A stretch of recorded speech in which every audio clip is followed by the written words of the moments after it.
Good morning, myself Dikshit Kumar and welcome to new way of learning. The last video we discussed about marginal costing along with its meaning and features. In this video we are going to see the concepts of marginal costing. Before going to the new concept, let me recap what we have studied in the last video. We studied about types of costing, various types of costing, methods of costing. After that we seen marginal costing as well as the definitions of marginal cost, and afterwards we differentiated what is fixed cost and variable cost, and finally we ended the last video with the features of marginal costing. So as a continuation part of marginal costing theory, today we are going to see about the concepts of marginal costing. There are different concepts in the marginal costing. First one is concept of contribution. Concept of contribution or contribution, we simply say that it's a contribution. It is a difference between the selling price and marginal cost. See, marginal cost means variable cost, right? So the difference between the selling price and marginal cost or variable cost is called as contribution, or it is the excess of selling price over the variable cost per unit. The excess of selling price over the variable cost per unit. So ಈ ಎರಡು ಸೆಂಟೆನ್ಸ್ಗಳನ್ನು ನೋಡಿದಾಗ definitely you will be better understand that contribution is something which is related to selling price and variable cost.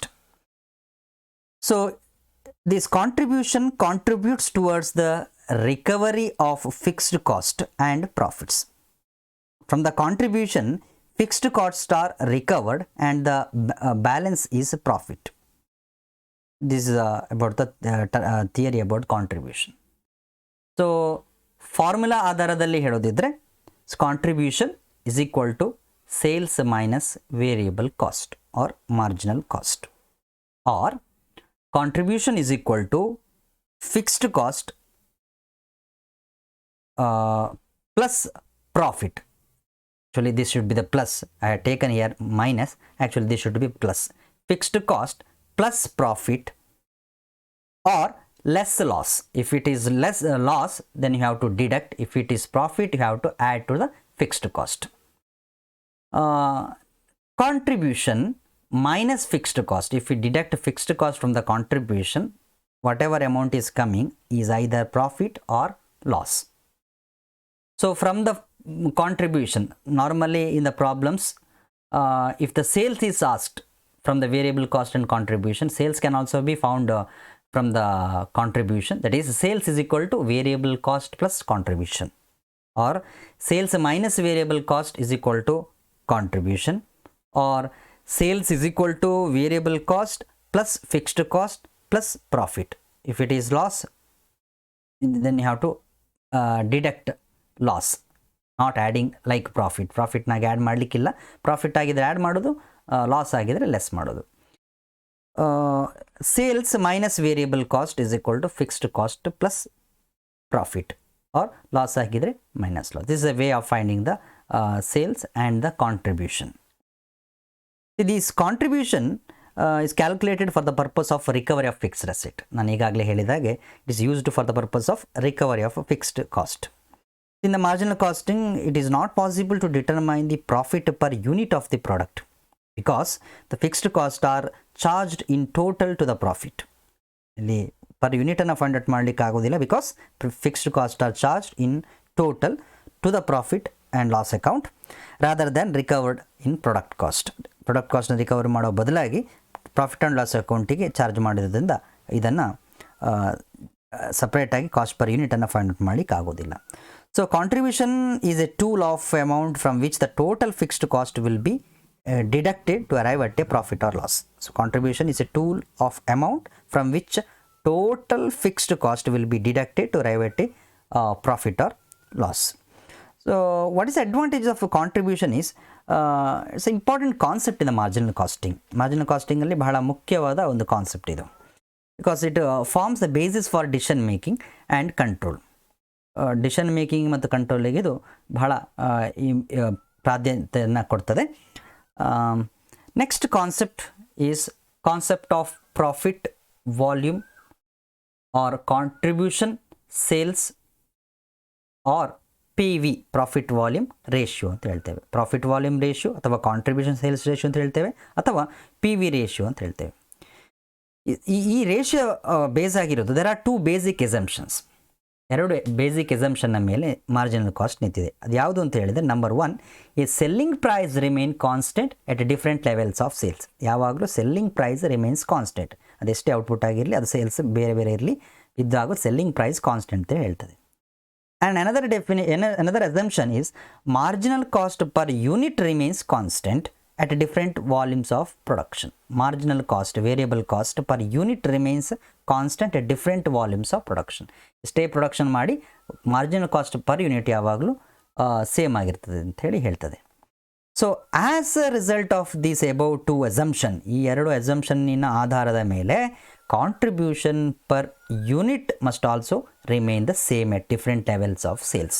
ಈ 2 assumption ಮೇಲೆ ಏನು ಹೇಳ್ತಾ ಅಂತ ಹೇಳಿದರೆ, ಕಾಂಟ್ರಿಬ್ಯೂಷನ್ ಪರ್ ಯೂನಿಟ್ ಕೂಡ must remain same at different levels of sales. So the contribution always bears a different percentage to sales. ಸೇಲ್ಸಿನ exact percentage contribution ಇರ್ತದೆ. So ಈ relation of contribution to sales is called as profit volume ratio ಅಥವಾ PV ratio ಅಂತ ಹೇಳ್ತೇವೆ. So here the word profit means contribution. Profit ಅಂತ ಹೇಳಿದರೆ contribution, ಅಥವಾ volume ಅಂತ ಹೇಳಿದರೆ ಸೇಲ್ಸ್. ಪ್ರಾಫಿಟ್ ಅಂತ ಹೇಳಿದರೆ ಕಾಂಟ್ರಿಬ್ಯೂಷನ್ ಆ್ಯಂಡ್ ವಾಲ್ಯೂಮ್ ಅಂತ ಹೇಳಿದರೆ ಅದು ಸೇಲ್ಸ್ ಆಗಿರ್ತದೆ. ಈ PV ratio it measures the profitability of the products. ಪ್ರಾಫಿಟಬಿಲಿಟಿಯನ್ನು ಮೆಜರ್ ಮಾಡ್ತದೆ. ಅದು ಪ್ರಾಡಕ್ಟ್ ಇದಾಗಿರ್ಬೋದು, ಪ್ರೊಸೆಸ್ ಆಗಿರ್ಬೋದು, ಅಥವಾ ಡಿಪಾರ್ಟ್ಮೆಂಟ್ ಇದಾಗಿರ್ಬೋದು. See the profit can be increased by improving the PV ratio. ಪ್ರಾಫಿಟನ್ನು ಇಂಪ್ರೂವ್ ಮಾಡ್ಬೋದು PV ರೇಷಿಯೋನ ಇಂಪ್ರೂವ್ ಮಾಡೋದ್ರಿಂದ. ಬಟ್ PV ರೇಷಿಯೋವನ್ನು ಇಂಪ್ರೂವ್ ಮಾಡಬೇಕು ಅಂತ ಹೇಳಿದರೆ, that increasing the selling price per unit. PV ರೇಷಿಯೋವನ್ನು ಇಂಪ್ರೂವ್ ಮಾಡೋ ವಿಧಾನಗಳು, ಒಂದು increasing the selling price per unit, selling price per ಯೂನಿಟ್ಗೆ ಜಾಸ್ತಿ ಮಾಡಬೇಕು. So decreasing the marginal cost, variable ಕಾಸ್ಟನ್ನು ಕಡಿಮೆ ಮಾಡಬೇಕು, ಅಥವಾ increasing the sales or decreasing the marginal cost, sales ಜಾಸ್ತಿ ಮಾಡಿ ಮಾರ್ಜಿನಲ್ ಕಾಸ್ಟನ್ನು ಕಡಿಮೆ ಮಾಡಬೇಕು. ಈ 3 ವಿಧಾನದಿಂದ PV ರೇಷಿಯೋಗಳನ್ನು ಇಂಪ್ರೂವ್ಮೆಂಟ್ ಮಾಡಬಹುದು. So PV ratio is used in the determination of break even point. Break even ಪಾಯಿಂಟನ್ನು ಮಾಡುವಾಗ ನೆಕ್ಸ್ಟಿನ ಕಾನ್ಸೆಪ್ಟ್ ಇದೆ, ಬ್ರೇಕ್ ಇವನ್ ಪಾಯಿಂಟ್ನ ಸ್ಟಡಿ ಮಾಡಲಿಕ್ಕಿದೆ ನಿಮಗೆ. ಸೊ ಬ್ರೇಕ್ ಇವನ್ ಪಾಯಿಂಟಲ್ಲಿ ಸ್ಟಡಿ ಮಾಡಲಿಕ್ಕೆ ಯೂಸ್ ಆಗ್ತದ್ದು profit at any volumes of sales. ಬೇರೆ ಬೇರೆ ಸೇಲ್ಸ್ಗಳಲ್ಲಿ ಪ್ರಾಫಿಟ್ ಎಷ್ಟು ಅಂತ ಫೈಂಡ್ ಔಟ್ ಮಾಡಲಿಕ್ಕೆ, sales volume to earn a desired profit and profitability of products and process. ಇಷ್ಟು ಇದರಲ್ಲಿ ಇಷ್ಟು ಮೆಥಡ್ಸ್ಗಳಲ್ಲಿ PV ರೇಷಿಯೋ ಯೂಸ್ ಆಗ್ತದೆ. So let us see the numerical formula of PV ratio. PV ratio is equal to contribution divided by sales. PV ratio is equal to contribution divided by sales. Very important formula, keep in mind. PV ratio is always the contribution ಮತ್ತು ಸೇಲ್ಸಿನ ratio ಆಗಿರ್ತದೆ. So PV ratio is equal to contribution divided by sales, or as in short form C divided by S. PV ratio can also be found by the fixed cost, that is fixed cost plus profit divided by sales, ಅಥವಾ variable cost ಇದ್ದರೆ sales minus variable cost divided by sales. ಇದು because we know that contribution is equal to sales minus variable cost. Sales ಮತ್ತು minus ಸೇಲ್ಸಿಂದ variable ಕಾಸ್ಟನ್ನ minus ಮಾಡಿದರೆ ನಮಗೇನು ಬರ್ತದೆ, ಅದು ಕಾಂಟ್ರಿಬ್ಯೂಷನ್ ಅಂತ ಗೊತ್ತಿದೆ. ಸೊ ಮೇಲೆ ಹೇಳಿದಾಗೆ ಐದರ್ ಕಾಂಟ್ರಿಬ್ಯೂಷನ್, ಇಲ್ಲಿ ನೋಡಿ ಕಾಂಟ್ರಿಬ್ಯೂಷನ್ ಬೈ ಸೇಲ್ಸ್, ಅಥವಾ sales minus variable cost divide by sales. ಇದು ಈ ಕಡೆ ಕೊಟ್ಟಿರೋದು ಶಾರ್ಟ್ ಫಾರ್ಮುಲಾ, ಇದರದ್ದೇ ಶಾರ್ಟ್ ಫಾರ್ಮುಲಾವನ್ನು ಕೊಟ್ಟಿರುವಂಥದ್ದು. ದಿಸ್ PV ರೇಷಿಯೋ ಇದು ಯಾವಾಗಲೂ ಪರ್ಸೆಂಟೇಜ್ ಹೇಳುವಂಥದ್ದು. ಈಗ ನಾವು ಕಾಂಟ್ರಿಬ್ಯೂಷನ್ ಡಿವೈಡ್ ಬೈ ಸೇಲ್ಸ್ ಅಂತ ಏನು ಮಾಡಿರ್ತೇವೆ, always should be multiplied by the 100 multiply ಮಾಡಿದರೆ ಮತ್ತು ಅದು ರೇಷಿಯೋ ಅಂತ ಆಗುವಂಥದ್ದು. Next concept of break even point. ಈಗಾಗಲೇ ಹಿಂದೆ ನಾವು PV ರೇಷಿಯೋ ಹೇಳುವಾಗ ಹೇಳಿದ್ದೇವೆ ಬ್ರೇಕ್ ಇವನ್ ಪಾಯಿಂಟ್ ಅಂದರೆ ಏನು. See break even point represent that volume of sales or production where there is no profit no loss. No profit ಮತ್ತು no loss ಇರುವ ಒಂದು ಪಾಯಿಂಟನ್ನು ಬ್ರೇಕ್ ಈವನ್ ಪಾಯಿಂಟ್ ಅಂತ ಹೇಳ್ತೇವೆ. It's represent that volume of sales. ಒಂದು ರೀತಿಯ sales, ಎಷ್ಟು sales ಅಂತ ಹೇಳಿದರೆ, ಎಷ್ಟು ಯೂನಿಟ್ನ ಸೇಲ್ಸ್ ಅಂತ ಹೇಳಿದರೆ, ಅಷ್ಟು ಸೇಲ್ಸನ್ನು ನೀವು ಪ್ರೊಡ್ಯೂಸ್ ಮಾಡಿದರೆ ಅಥವಾ ಪ್ರೊಡಕ್ಷನ್ ಮಾಡಿದರೆ there is no profit no loss, ಅದನ್ನು ಬ್ರೇಕ್ ಈವನ್ ಪಾಯಿಂಟ್ ಅಂತ ಹೇಳುವಂಥದ್ದು. So at this point total sales revenue is just equal to total cost. Revenue is equal to cost. ಈ ಪಾಯಿಂಟ್ನಲ್ಲಿ total sales revenue is equal to total cost. So at break even point contribution is also equal to fixed cost. Contribution fixed ಕಾಸ್ಟಿಗೆ equal ಆಗಿದೆ. ಎಷ್ಟು fixed cost ಇರ್ತದೋ ಅಷ್ಟೇ contribution ಇರ್ತದೆ. So sales below the break even point results in the loss of the sales. Break even ಪಾಯಿಂಟಿಗಿಂತ ಕೆಳಗಡೆ ಬಂದ ಸೇಲ್ಸ್ಗಳು ಯಾವಾಗಲೂ ಲಾಸ್ ಆಗಿರ್ತದೆ. ಬ್ರೇಕ್ ಈವನ್ ಪಾಯಿಂಟ್ ಏನಂತ ಹೇಳಿ ಬ್ರೇಕ್ ಈವನ್ ಚಾರ್ಟ್ ನೋಡಿದಾಗ ಗೊತ್ತಾಗ್ತದೆ. ಮುಂದೆ ಕ್ಲಾಸಲ್ಲಿ ಬ್ರೇಕ್ ಈವನ್ ಚಾರ್ಟ್ ತೋರಿಸಲಿಕ್ಕಿದೆ. Sales above the break even point brings profit. Sales below the break even point result in the loss. Sales above the break even point becomes the profit. So ಇದು break even point ನ ಬಗ್ಗೆ.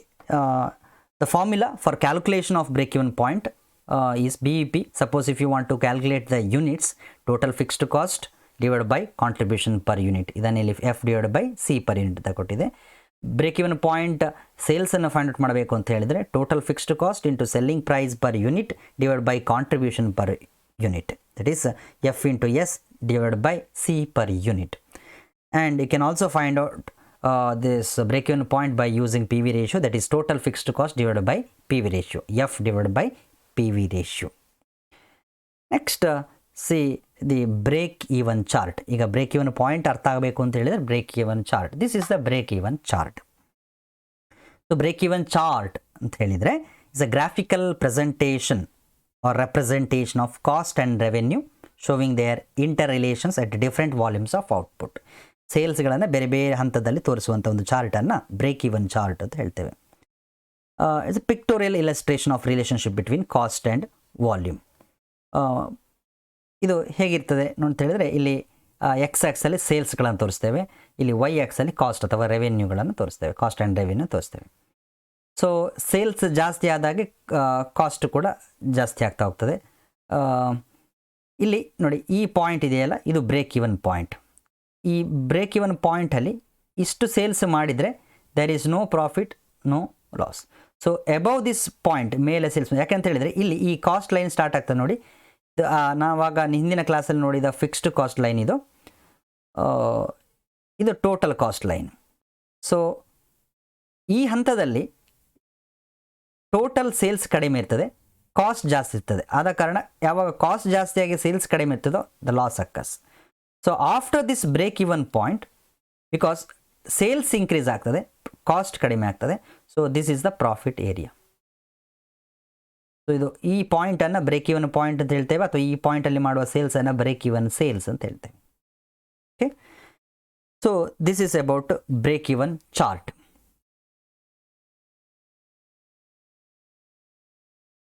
Next the concept is margin of safety. Margin of safety ಅಂತ ಹೇಳಿದರೆ